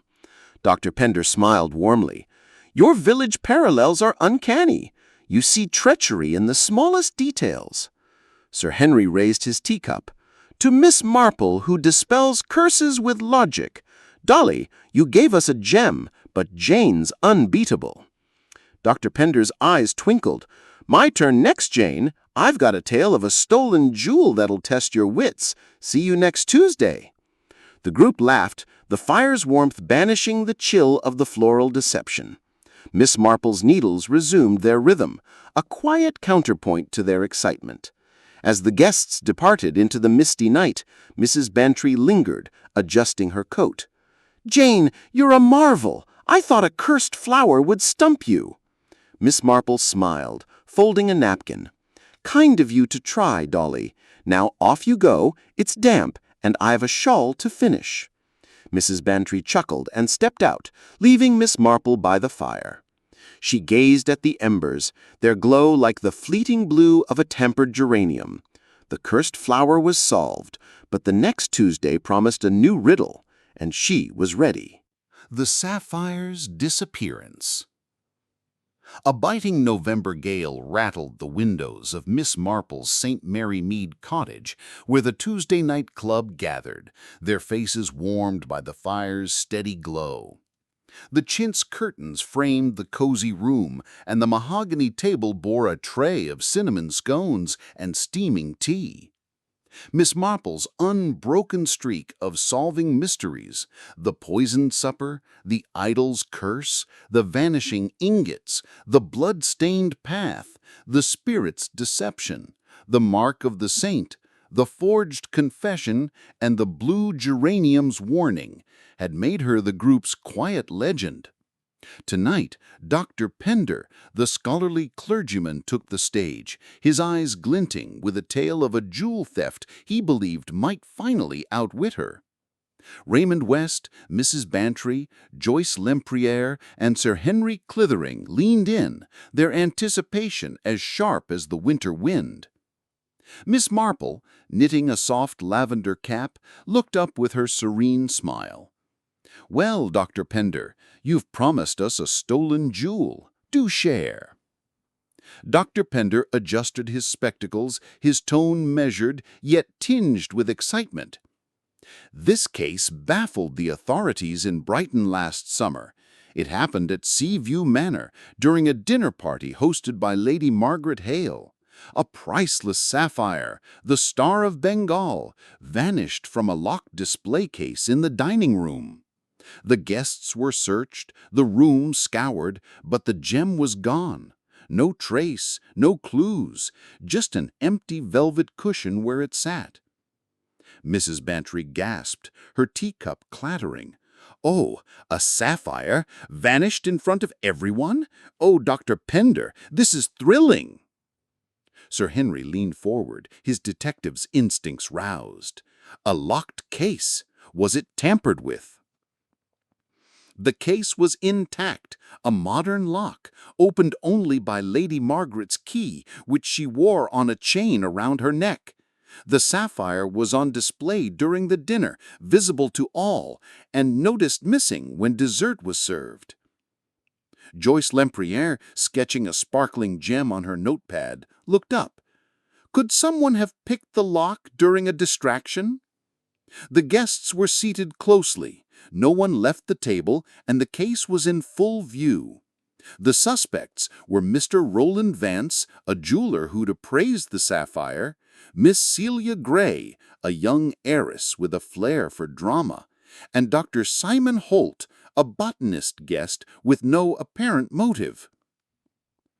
Raymond West grinned, leaning back. "Sounds like one of my novels. Could the sapphire have been swapped with a fake earlier?" The gem was verified by Vance before dinner. Lady Margaret checked it herself, and the case was locked until the theft was discovered. The group plunged into theories. Mrs. Bantry suggested a hidden trap door under the table, but Dr. Pender noted the floor was solid oak. Sir Henry proposed a sleight of hand trick, but the case's lock required a key, not a pick. Joyce sketched a guest palming the gem during a toast, but the constant visibility ruled it out. Raymond mused about a servant smuggling it, but the staff were in the kitchen, accounted for. Miss Marple, her needles pausing, tilted her head. "How very curious. It reminds me of something in St. Mary Mead, with young Sally Wren, our housemaid." Mrs. Bantry laughed, her eyes sparkling. "Jane, a housemaid and a sapphire, you're pulling our leg." "Not at all," Miss Marple said, her eyes twinkling. "Sally once hid a stolen brooch in a pudding to sneak it past her mistress. It made me think about things hidden in plain sight." Sir Henry leaned forward, intrigued. "Go on, Miss Marple. What's your theory?" She set her knitting aside, her voice calm but precise. "The sapphire didn't leave the dining room. It was concealed in something ordinary, something no one would search. I suspect it was hidden in the dessert, perhaps embedded in a soft mousse or icing where it could be slipped out later. The locked case was a distraction, opened briefly to create the illusion of a theft during dinner." Joyce's pencil froze. "In the dessert? That's ingenious. But how could someone hide it without being seen?" "The table was busy. A moment's distraction, a spilled glass, a dropped fork, would give the thief a chance to slip the gem into a dish. The key suggests someone close to Lady Margaret, someone who could access the case briefly." Dr. Pender nodded thoughtfully. The dessert was a lemon mousse served in individual bowls, but who could have gotten the key? Someone at the table, Miss Marple said. Dr. Pender, what can you tell us about the guests? Dr. Pender leaned forward. Roland Vance knew the sapphire's value and was struggling financially. Celia Gray was a friend of Lady Margaret's, but there were whispers she envied her wealth. Dr. Holt was a guest of Vance's, quiet, with no clear connection to the gem. And the dinner, Miss Marple asked, was it formal, with many courses? Yes, Dr. Pender said, a long affair, with wine and chatter. Lady Margaret wore the key openly, on a chain. That's it then, Miss Marple said, her tone firm. Miss Gray is your thief. As a friend, she could have maneuvered close to Lady Margaret, perhaps during a toast or a playful moment, to slip the key off and open the case. She hid the sapphire in her mousse, knowing it wouldn't be searched, and retrieved it later, perhaps after the dishes were cleared. Raymond frowned. But why not Vance? He knew jewels and needed money. Need is loud, but envy is subtle, Miss Marple said. Celia's closeness to Lady Margaret gave her opportunity, and envy can burn fiercely. I've seen it in St. Mary Mead. Miss Dora, our florist, once stole a rival's prize ribbon out of spite. Celia's theft was her ribbon, a quiet act of resentment. Sir Henry leaned back, a slow smile spreading. Remarkable, Miss Marple. The police found the sapphire in a kitchen drain, caught in a sieve after the mousse bowls were washed. Celia confessed, admitting she'd slipped the gem into her dessert during a spilled wine distraction and planned to retrieve it from the kitchen later. She'd unhooked the key during a hug with Lady Margaret. The caretaker's secret. A fierce November storm battered the windows of Miss Marple's St. Mary Mead cottage, where the Tuesday night club gathered, their faces warmed by the fire's steady glow. The chintz curtains trembled, and the mahogany table held a tray of oatmeal cookies and steaming tea.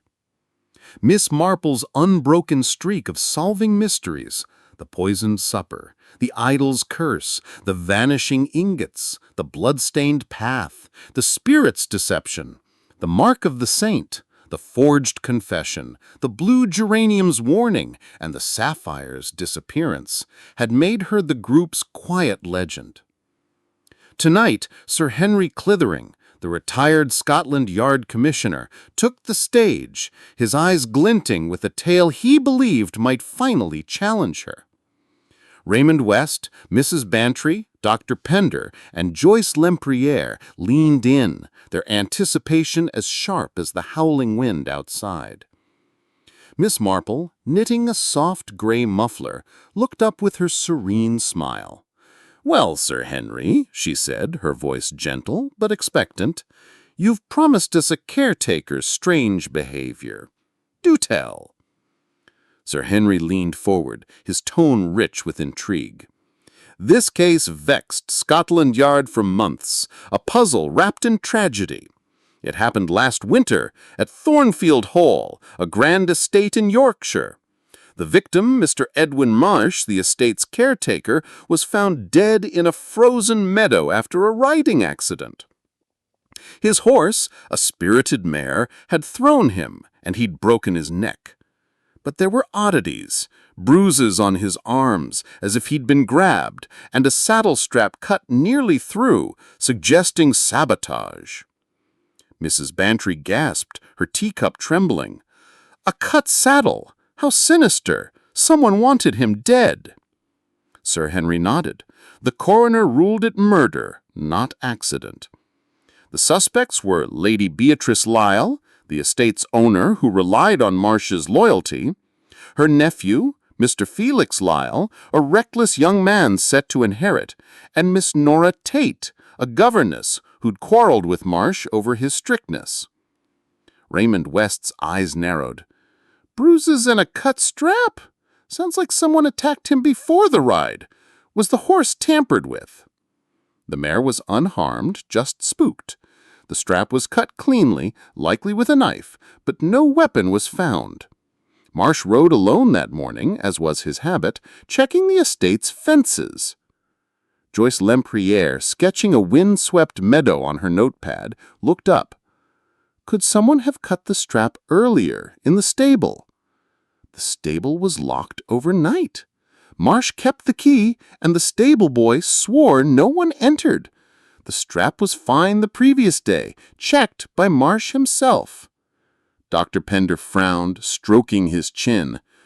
What about the bruises? Could Marsh have been ambushed on the ride, then staged to look like a fall? No signs of a struggle in the meadow, just hoofprints and Marsh's body. The bruises were fresh, made hours before death. The group dove into theories. Mrs. Bantry suggested a hidden assailant spooking the horse, but the open meadow offered no cover. Raymond proposed a poisoned spur to agitate the mare, but no toxins were found. Joyce sketched a figure slashing the strap in the dark, but the locked stable countered her idea. Dr. Pender mused about a personal grudge, but Marsh was well liked, despite his strictness. Miss Marple, her needles pausing, tilted her head. "How very curious," she murmured. "It reminds me of something in St. Mary Mead, with young Tommy Vance, our stable boy." Mrs. Bantry laughed, her eyes sparkling. "Jane, a stable boy and a murder. You're full of surprises."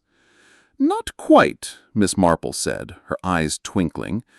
"Tommy once cut a harness to spite a farmer who'd scolded him.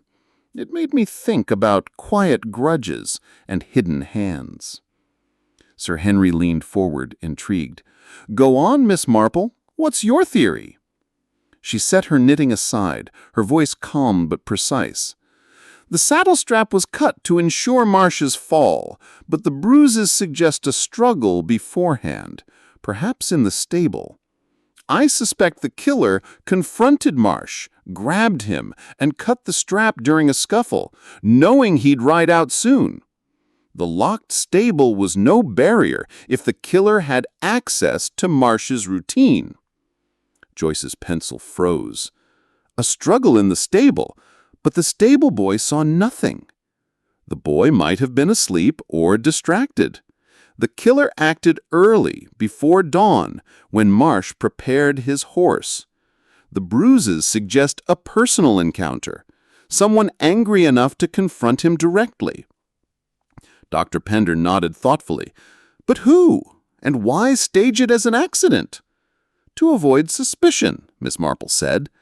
"The cut strap points to sabotage, but the bruises muddy the story, suggesting a fight. Sir Henry, what can you tell us about the suspects?" Sir Henry's eyes narrowed. Lady Beatrice trusted Marsh implicitly, but she was struggling financially, and he'd uncovered discrepancies in the estate's accounts. Felix Lyle was reckless, often clashing with Marsh over his carefree ways. Nora Tate resented Marsh's interference with the children she taught. "And the stable?" Miss Marple asked. "Was it near the house, accessible to the family?" "Yes," Sir Henry said, "just across the courtyard, and Marsh often worked there alone at dawn." "That's it then," Miss Marple said, her tone firm. "Felix Lyle is your killer. As the nephew, he had access to the stable and knew Marsh's habits. He confronted Marsh, perhaps over the accounts, and in a heated moment grabbed him and cut the strap, ensuring a fatal fall. The bruises were his mistake, revealing the struggle he hadn't planned." Raymond frowned. "But why not Lady Beatrice? She had motive with the accounts." "Motive, yes, but not nerve," Miss Marple said. "Felix's recklessness fits a sudden, violent act. I've seen it in St. Mary Mead. Young Billy Holt, our blacksmith's apprentice, once slashed a cart axle over a petty slight. Felix's grudge was deeper, tied to his future inheritance." Sir Henry leaned back, a slow smile spreading. "Remarkable, Miss Marple. The police found a knife in Felix's room, its blade matching the strap's cut. He confessed, admitting he'd argued with Marsh about the accounts and sabotaged the saddle in a rage, hoping it would look accidental. Mrs. Bantry clapped delightedly. "Jane, you're a genius! A cut saddle and a stable scuffle. What a tale!" Joyce held up her sketch, a vivid image of a shadowed stable, a figure slashing a saddle under flickering lantern light. "I'm calling this the sabotaged ride. You've outdone yourself, Miss Marple." Raymond grinned, shaking his head. "Aunt Jane, you're making us look like amateurs. I thought my letter was clever, but this is masterful." Dr. Pender smiled warmly. "Your village parallels are uncanny, Miss Marple. You see treachery in the smallest acts." Sir Henry raised his teacup. "To Miss Marple, who unravels secrets in the morning mist, you've bested us again." Raymond's eyes twinkled. "My turn next, Aunt Jane. I've got a tale of a maid's mysterious dismissal that'll test you. See you next Tuesday." The group laughed. The fire's warmth dispelled the chill of the Yorkshire tragedy. Miss Marple's needles resumed their rhythm, a quiet counterpoint to their excitement. As the guests departed into the stormy night, Sir Henry lingered, adjusting his coat.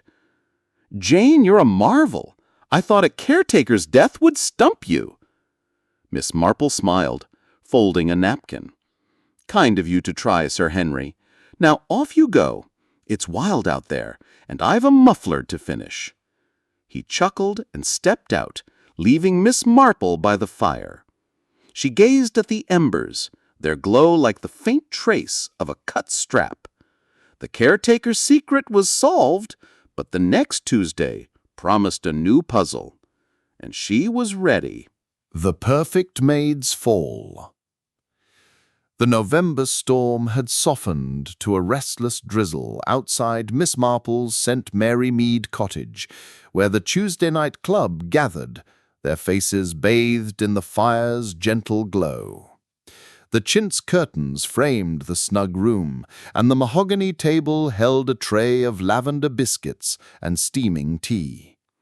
Miss Marple's unbroken chain of triumphs, solving the poisoned supper, the idol's curse, the vanishing ingots, the blood-stained path, the spirit's deception, the mark of the saint, the forged confession, the blue geranium's warning, the sapphire's disappearance, and the caretaker's secret, had made her the group's quiet legend.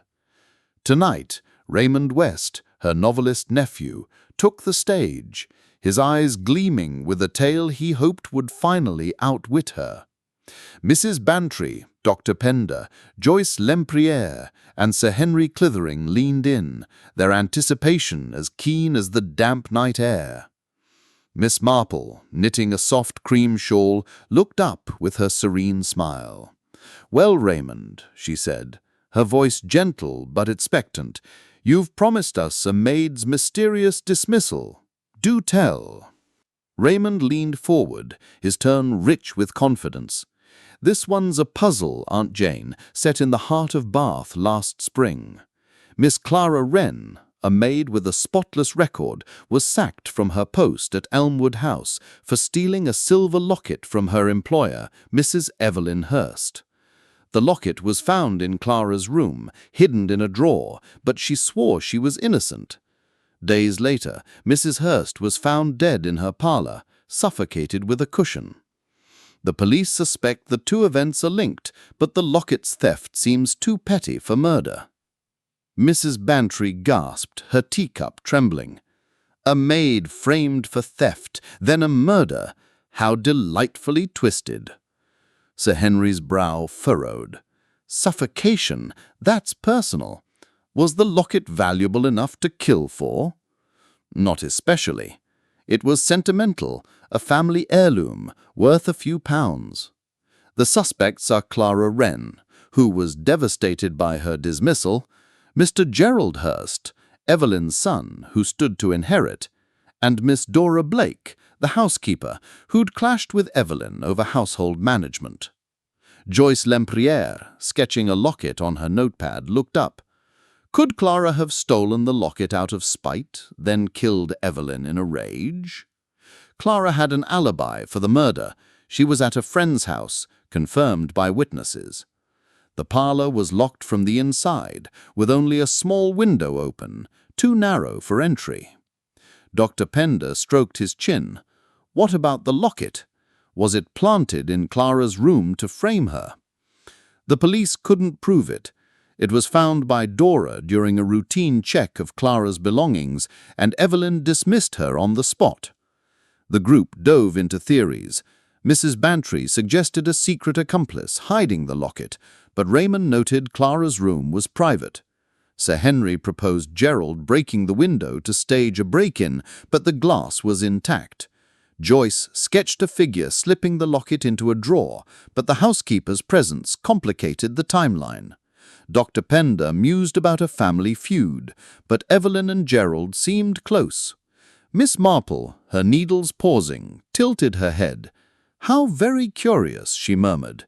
"It reminds me of something in St. Mary Mead with Miss Lily, our shop girl." Raymond laughed, leaning back. "Aunt Jane, a shop girl and a murder. You're incorrigible." "Not quite," she said, her eyes twinkling. "Lily was once accused of stealing a scarf, but it was planted by a jealous colleague. It made me think about theft as a cover for something larger." Sir Henry leaned forward, intrigued. "Go on, Miss Marple. What's your theory?"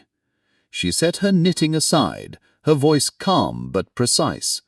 "The locket's theft was a distraction meant to ruin Clara and divert attention from the murder. I suspect the killer planted the locket in Clara's room to get her dismissed, knowing it would weaken Evelyn's household and make her vulnerable. The locked parlor suggests an inside job, someone who could enter and leave without suspicion." Joyce's pencil froze. "Planted evidence? That's cunning. But how did they suffocate Evelyn in a locked room?" "A trick," Miss Marple said. "The window, though small, could have been used to create the illusion of a locked room. The killer might have suffocated Evelyn, then climbed out, pulling the door shut with a string to engage the lock, much like our forged letter case." Mrs. Bantry's eyes widened. "A string again? Jane, you're full of surprises. But who would frame Clara?" "Someone with access to her room and Evelyn's trust," Miss Marple said. "Raymond, what can you tell us about the suspects?" Raymond's grin faltered. Clara was loyal but humiliated by the accusation. Gerald was charming but in debt, pressuring Evelyn for money. Dora Blake, the housekeeper, was strict, often arguing with Evelyn over expenses. "And the parlor?" Miss Marple asked. "Was it near the servants' quarters?" "Yes," Raymond said. "Just down the hall from Dora's room and the kitchen." "That's it, then," Miss Marple said, her tone firm. "Dora Blake is your killer. As housekeeper, she had access to Clara's room to plant the locket, framing her to disrupt the household. She suffocated Evelyn, perhaps over a dispute about control, and used the window to stage the locked room, pulling the door shut with a string. The locket was her misdirection, making Clara the scapegoat." Dr. Pender frowned. "But why not Gerald? His debts gave him motive." "Debts are loud, but control is quiet. Dora's clashes with Evelyn suggested deeper resentment, a need to dominate. I've seen it in St. Mary Mead. Mrs. Tate, our cook, once hid a neighbour's recipe book to assert her place. Dora's theft was her recipe, a step toward murder." Sir Henry leaned back, a slow smile spreading.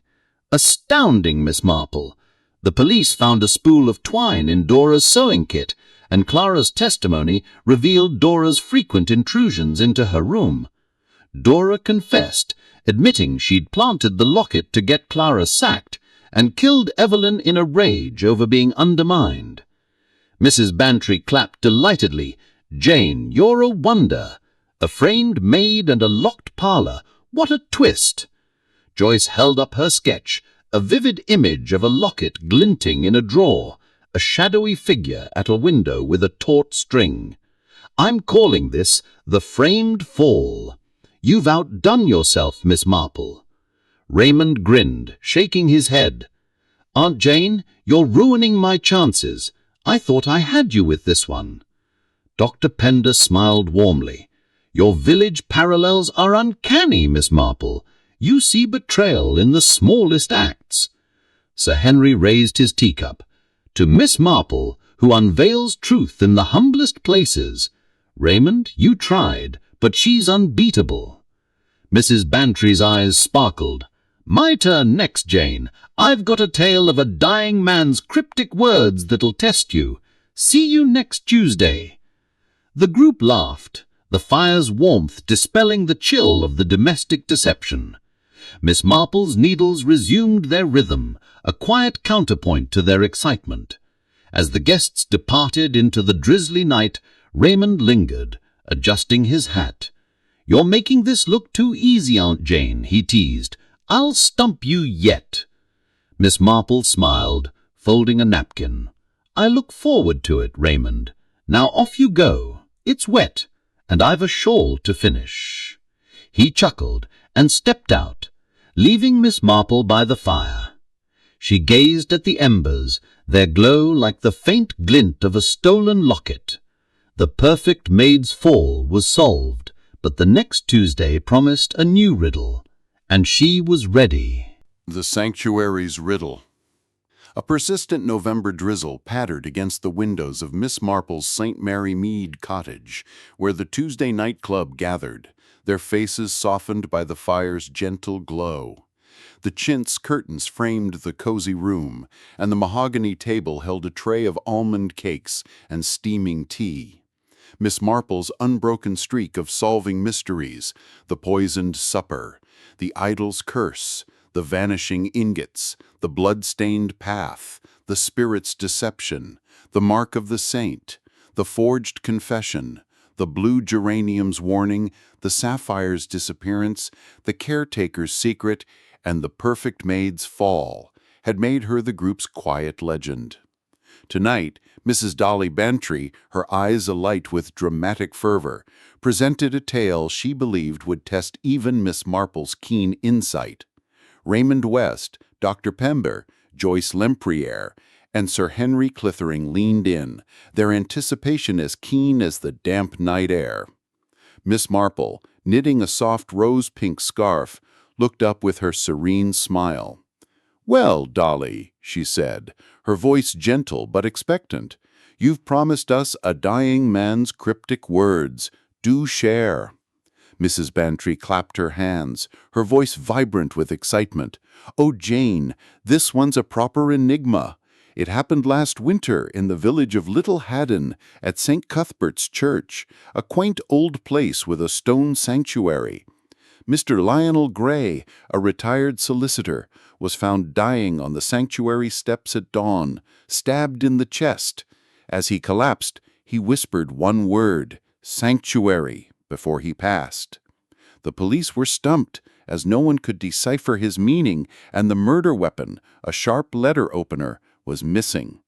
Sir Henry's brow furrowed, his detective's instincts stirred. A single word? That's a devilish clue. Was the church open that night? It was, Mrs. Bantry said. St. Cuthbert's held a late prayer vigil, so people were coming and going. The suspects were Miss Vera Lang, a choir member who'd argued with Lionel over a charity fund, Mr. Cedric Holt, a church trustee who disliked Lionel's influence, and Mrs. Agnes Ward, a widow who'd been close to Lionel years ago, before he married another. Raymond West leaned forward, intrigued. Stabbed in a church? That's bold. Could sanctuary mean he was seeking safety? Possibly, Mrs. Bantry said, but the sanctuary was empty when he was found, and no one saw anyone near him. The letter opener was his own, kept in his study, but had vanished after the crime. Joyce Lempriere, sketching a shadowed church aisle on her notepad, looked up. Could sanctuary refer to the place itself? Maybe he was pointing to where the killer stood? The police searched every inch, Mrs. Bantry said. No weapon, no blood trail, just Lionel's body and that word. Dr. Pender stroked his chin, frowning. What if sanctuary wasn't a clue but a plea? Perhaps he was begging for mercy. That's what the police thought at first, Mrs. Bantry said, but it led nowhere. The word felt deliberate, like it meant something specific. The group plunged into theories. Raymond suggested a hidden assailant in the sanctuary, but the open vigil made concealment unlikely. Sir Henry proposed the letter opener was thrown from a distance, but the wound's depth suggested a close strike. Joyce sketched a figure fleeing with the weapon, but the lack of a trail puzzled her. Dr. Pender mused about a symbolic motive, perhaps tied to the church's history, but no records supported it. Miss Marple, her needles pausing, tilted her head. Very intriguing, she murmured. It reminds me of something in St. Mary Mead, with Mrs. Violet, our widow. Mrs. Bantry laughed, her eyes sparkling. Jane, a widow in a church murder? You're incorrigible. Not quite, Miss Marple said, her eyes twinkling. Mrs. Violet once named a betrayer in her will, using a single word to point to her sister. It made me think about names and their meanings. Sir Henry leaned forward, intrigued. Go on, Miss Marple. What's your theory? She set her knitting aside, her voice calm but precise. The word sanctuary wasn't a plea or a place. It was a name, or close to one. I suspect Mr. Gray was naming his killer, someone whose name echoes sanctuary. The letter opener, taken from his study, suggests a personal connection, someone who knew his habits and could access his home. Joyce's pencil froze. A name? That's brilliant. But whose name sounds like sanctuary? Sanctuary could be a misheard or shortened form, Miss Marple said. Perhaps a name like Sancha or Sandra, spoken in a dying breath. The killer stabbed Lionel in a moment of passion, then took the weapon to hide the evidence, knowing the vigil's crowd would cover their escape. Mrs. Bantry's eyes widened. A name? Jane, that's devilishly clever. But who could it be? Someone close to Lionel, Mrs. Marple said. Mrs. Bantry, what can you tell us about the suspects? Mrs. Bantry leaned forward eagerly. Vera Lang was fiery, upset with Lionel over misused charity funds. Cedric Holt was pompous, resenting Lionel's sway in church matters. And Mrs. Agnes Ward was quiet, but she and Lionel had a romance years ago, before he married another.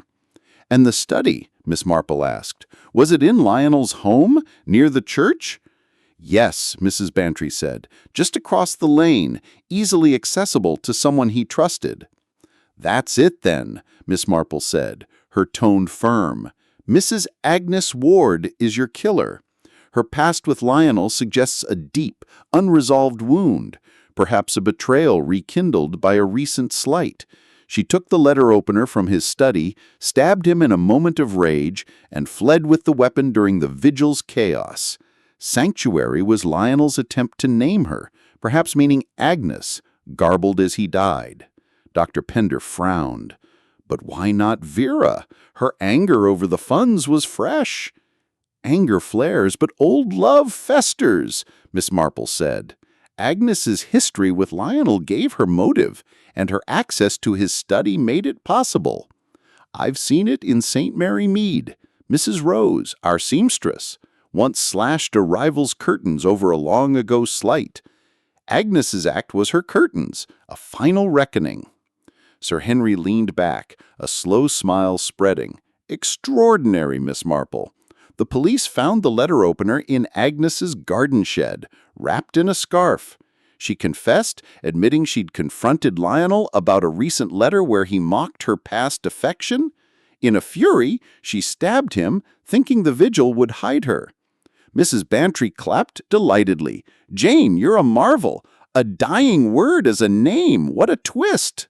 Joyce held up her sketch, a haunting image of a shadowed sanctuary, a dying man whispering under stained glass light. I'm calling this the whispered name. You've outdone yourself, Miss Marple. Raymond grinned, shaking his head. Aunt Jane, you're unbeatable. I thought my maid was clever, but this is genius." Dr. Pender smiled warmly. "Your village parallels are uncanny, Miss Marple. You see truth in a single word." Sir Henry raised his teacup. "To Miss Marple, who decodes the cryptic with ease. Dolly, you gave us a fine riddle, but Jane's unmatched." Sir Henry's eyes twinkled. "My turn next, Jane. I've got a final challenge, a drowned heiress with a web of suspects. It'll be our grand finale next Tuesday." The group laughed, the fire's warmth dispelling the chill of the sacred riddle. Miss Marple's needles resumed their rhythm, a quiet counterpoint to their excitement. As the guests departed into the drizzly night, Mrs. Bantry lingered, adjusting her scarf. "Jane, you're a marvel," she said. "I thought a dying word would stump you." "Kind of you to try, Dolly," she said. "Now off you go. It's damp and I've a scarf to finish." Mrs. Bantry chuckled and stepped out, leaving Miss Marple by the fire. She gazed at the embers, their glow like the fleeting whisper of a dying man. The sanctuary's riddle was solved, but the next Tuesday promised a final challenge, and she was ready. The final enigma. A soft November rain pattered against the windows of Miss Marple's St. Mary Mead cottage, where the Tuesday nightclub gathered for what Sir Henry Clithering had declared their grand finale. The fire cast a warm, flickering glow across the chintz curtains and the mahogany table, laden with a tray of honey cakes and steaming tea. Miss Marple's unbroken streak of solving mysteries, the poisoned supper, the idol's curse, the vanishing ingots, the blood-stained path, the spirit's deception, the mark of the saint, the forged confession, the blue geranium's warning, the sapphire's disappearance, the caretaker's secret, the perfect maid's fall, and the sanctuary's riddle, had made her the group's quiet legend. Tonight, Sir Henry, his eyes gleaming with anticipation, presented a case he believed would be her ultimate test. Raymond West, Mrs. Bantry, Dr. Pender, and Joyce Lempriere leaned in, their excitement as palpable as the damp night air. Miss Marple, knitting a soft ivory blanket, looked up with her serene smile. "Well, Sir Henry," she said, her voice gentle but expectant, "you've promised us a grand finale. Do share." Sir Henry leaned forward, his tone rich with gravitas. "This case tested Scotland Yard to its limits, a tangle of motives and misdirection. It happened last summer at Raven's Cove, a seaside estate in Cornwall. The victim, Miss Amelia Vane, a wealthy heiress, was found drowned in a tidal pool on the estate's private beach. The coroner ruled it murder. Bruises on her shoulders suggested she was held under water. Yet the scene was pristine, no footprints in the sand, no clear motive, and a web of suspects with tangled ties." Mrs. Bantry gasped, her teacup trembling. "Drowned in a tidal pool? How chillingly poetic!" Sir Henry nodded.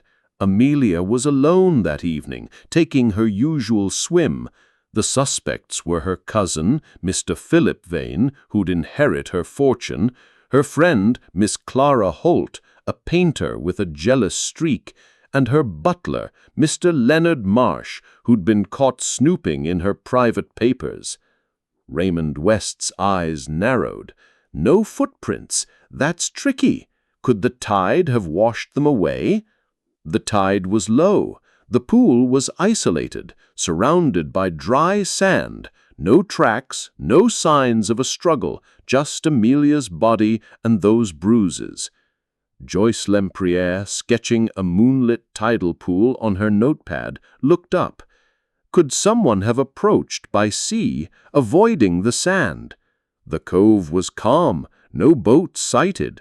The pool was shallow, barely 3 feet deep, making drowning deliberate. Dr. Pender stroked his chin, frowning. What about the bruises? Could they predate the drowning from an earlier altercation? The bruises were fresh, Sir Henry said, formed within an hour of death, consistent with being held down. The group plunged into theories. Mrs. Bantry suggested a killer hiding in the rocks, but the cove's open layout offered no cover. Raymond proposed a staged accident, with Amelia drugged first, but no toxins were found. Joyce sketched a figure emerging from the water, but the calm sea contradicted it. Dr. Pender mused about a family secret, but Amelia's life seemed open. Miss Marple, her needles pausing, tilted her head. "How very curious," she murmured. "It reminds me of something in St. Mary Mead with Mrs. Ellen, our baker's wife." Mrs. Bantry laughed, her eyes sparkling. "Jane, a baker's wife and a drowning. You're full of surprises." "Not quite," Miss Marple said, her eyes twinkling. "Mrs. Ellen once hid a stolen ring in a loaf of bread to cover a family debt. It made me think about secrets buried in plain sight." Sir Henry leaned forward, intrigued. "Go on, Miss Marple. What's your theory?" She set her knitting aside, her voice calm but precise. "Amelia's drowning was staged to look like an accident, but the bruises betray a struggle. I suspect the killer approached her in the pool, held her under, and used the tide's edge to erase their tracks. The absence of footprints suggests they waded through shallow water, leaving no mark on the sand. The motive lies in a hidden secret, something Amelia knew that threatened the killer." Joyce's pencil froze. "Wading through water? That's clever. But who could get close enough to overpower her?" "Someone she trusted," Miss Marple said. "The bruises suggest force, but not a prolonged fight. Someone familiar, acting swiftly." "Sir Henry, what can you tell us about the suspects?" Sir Henry's eyes narrowed. "Philip Vane was charming but desperate for money, as Amelia planned to cut him from her will. Clara Holt envied Amelia's success, having lost a gallery deal to her. Leonard Marsh was loyal, but caught reading her private letters, claiming he was protecting her." "And the cove?" Miss Marple asked. "Was it accessible from the house?" "Yes," Sir Henry said. "A path led directly from the estate to the beach, private and secluded." "That's it then," Miss Marple said, her tone firm. "Clara Holt is your killer. As Amelia's friend, she could approach her in the pool without suspicion. She waded through the shallows to avoid leaving footprints, held her under in a jealous rage, and let the tide's edge erase her trail. The motive lies in a hidden secret, something Amelia knew that threatened the killer." Joyce's pencil froze. "Wading through water, that's clever, but who could get close enough to overpower her?" "Someone she trusted," Miss Marple said. "The bruises suggest force, but not a prolonged fight. Someone familiar, acting swiftly." "Sir Henry, what can you tell us about the suspects?" Sir Henry's eyes narrowed. "Philip Vane was charming but desperate for money, as Amelia planned to cut him from her will. Clara Holt envied Amelia's success, having lost a gallery deal to her. Leonard Marsh was loyal, but caught reading her private letters, claiming he was protecting her." "And the cove?" Miss Marple asked. "Was it accessible from the house?" "Yes," Sir Henry said. "A path led directly from the estate to the beach, private and secluded." "That's it then," Miss Marple said, her tone firm. "Clara Holt is your killer. As Amelia's friend, she could approach her in the pool without suspicion. She waded through the shallows to avoid leaving footprints, held her under in a jealous rage, and let the tide's edge erase her trail. The motive lies in a hidden secret, something Amelia knew that threatened the killer." Joyce's pencil froze. Wading through water, that's clever, but who could get close enough to overpower her? Someone she trusted, Miss Marple said. The bruises suggest force, but not a prolonged fight. Someone familiar, acting swiftly. Sir Henry, what can you tell us about the suspects? Sir Henry's eyes narrowed. Philip Vane was charming but desperate for money, as Amelia planned to cut him from her will.